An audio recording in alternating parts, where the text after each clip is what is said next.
What's going on, Jets fans? Dylan Terman here with a new style of video I want to try out on the channel, film breakdowns featuring the Jets 2025 draft class. And there's no better place to start than what has easily been the most discussed draft pick since hearing his name called in round 4 this past Saturday. Arian Smith, wide receiver, Georgia. This former track star comes with a package of uncoachable traits, but let's go into the film and see if we can find where Smith can help the Jets moving forward in Tanner Engstrand's offense. So the first clip we have, Arian Smith in a one-on-one situation, big go ball drop. Unfortunately, Carson Beck will see the single high safety, Malachi Moore, rotate to the bottom of the screen, giving him one-on-one coverage on Arian Smith.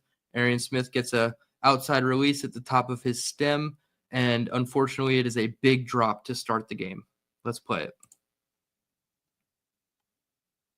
He sees the outside. Carson Beck loads up. Separation at the top and a drop from Arian Smith. You'll see the separation he's able to gain at the top of the route.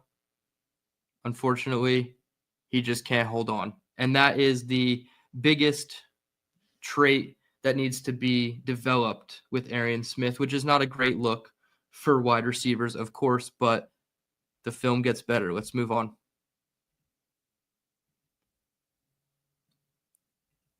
The next clip I have, Arian Smith up at the top again. Tighter coverage. Defensive back is about 3 yards off. The two safeties are going to split the field in a cover 2 shell.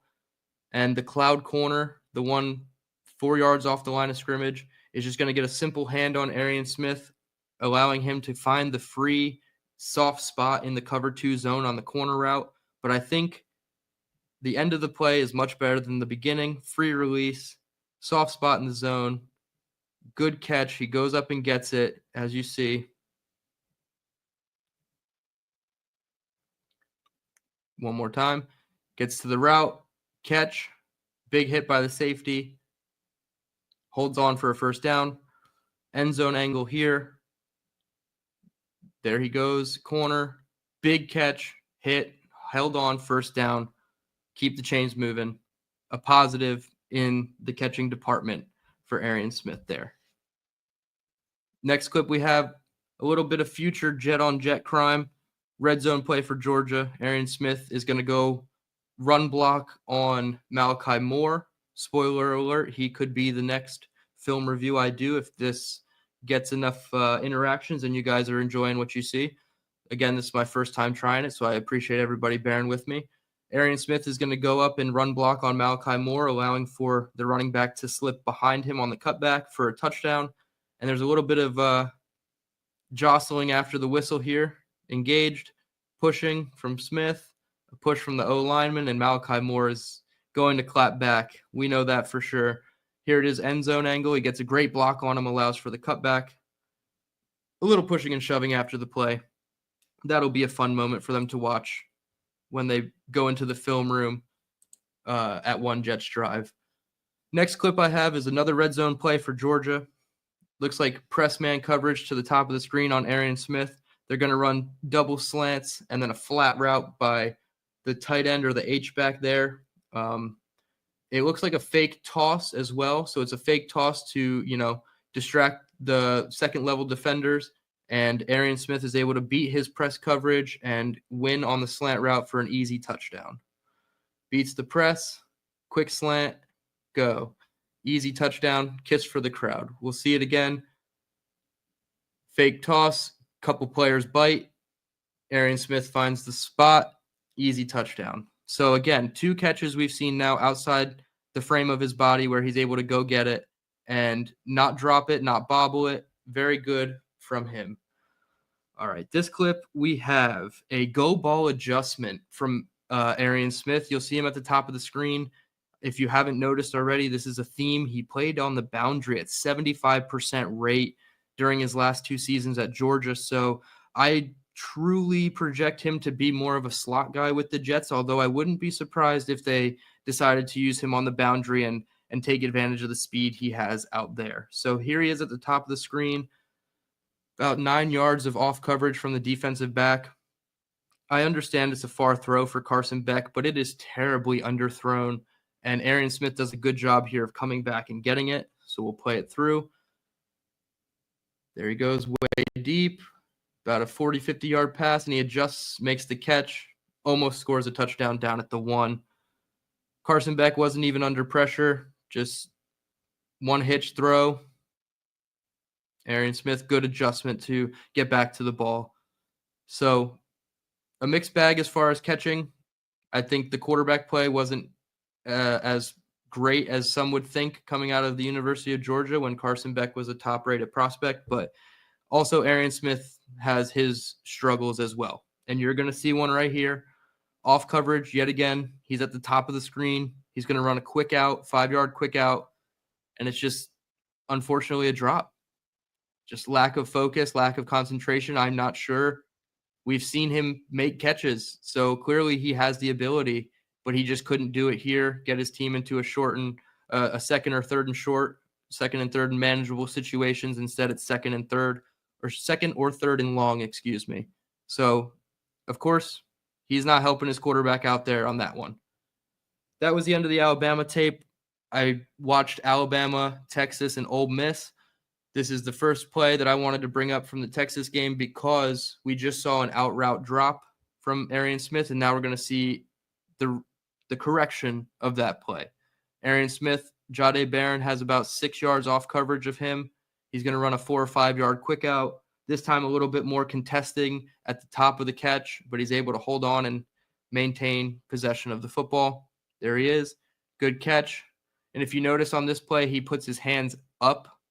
And on the clip against Alabama, he put his hands out as if he was going to catch it underhand into his body. So I like the fact that he used better hand technique when he caught it. I know it sounds silly, but your hands being with your fingers up versus your fingers out is such a better way to catch the football. And I'm glad that he used that technique on that one because it showed that he has learned from his film. This one here is a penalty. I believe it's DPI on Jahdae Barron here at the bottom of the screen. You'll see him in off coverage on Arian Smith. The concern, I guess, to me with this play and why I brought it up, and I didn't want to just use too many examples of it, is I feel like at the top of his routes or in the middle of his routes, if the defensive back puts his hands on him just a little bit, it hinders his route timing too much, and it almost makes him completely washed out of a play. You'll see here Barron gets hands on him probably about 12, 15 yards down the field. So it clearly could be a penalty on Barron. I didn't go and research what the penalty was exactly, but it just shows that anytime you put hands on Arian Smith at the top of his route, as you see him engage here, Carson Beck is already loaded up to throw. So he's not able to, fight through the contact, get back to the ball. Jahdae Barron picks it off. It looks like it's going to be DPI, so I am not going to absolutely kill Arian Smith for this play. But I did want to note that when you put hands and get physical with Arian Smith, it is easy to turn him off of his route and make him a target that is not even able to be looked at during the progression of the play. So that is definitely a big red flag with Arian Smith for me. The next clip here, and the final clip I have for you, is a big, I guess it's a dig route. It almost looks like a hitch route the way he has to come back for the ball, but it looks like a big in breaking route, maybe a dig route, 15 yards. And he displays, again, good hands, outside the body catching, turn up the field, yak, shows off a little bit of his speed, but it just gives you a positive look one more time at his hands, top of the screen, breaks down, gets inside. Good hands, cut up the field. Easy, big, explosive play. See it from the end zone angle. Good catch outside his frame. A little blurry there, but you can see he's outside of his frame, arms extended, and he makes a great catch. I think the route running was pure on this play too. He got the defensive back to stumble a little bit. Maybe he was projecting him to go a little bit more outside, and when he broke down and went inside, it fooled the defender a little bit. But I think this is a positive on Arian Smith's film. I needed to highlight it as the last play because I wanted to make sure we left on a positive note here. My projection for Arian Smith in this offense is that he's going to be a very limited role player. I would say maybe 10 reps a game even. Maybe that's too much for him. They might try to do some specific stuff with him where they can use his speed out on the edge, a bubble screen or mid screen where he runs toward the line of scrimmage, what have you.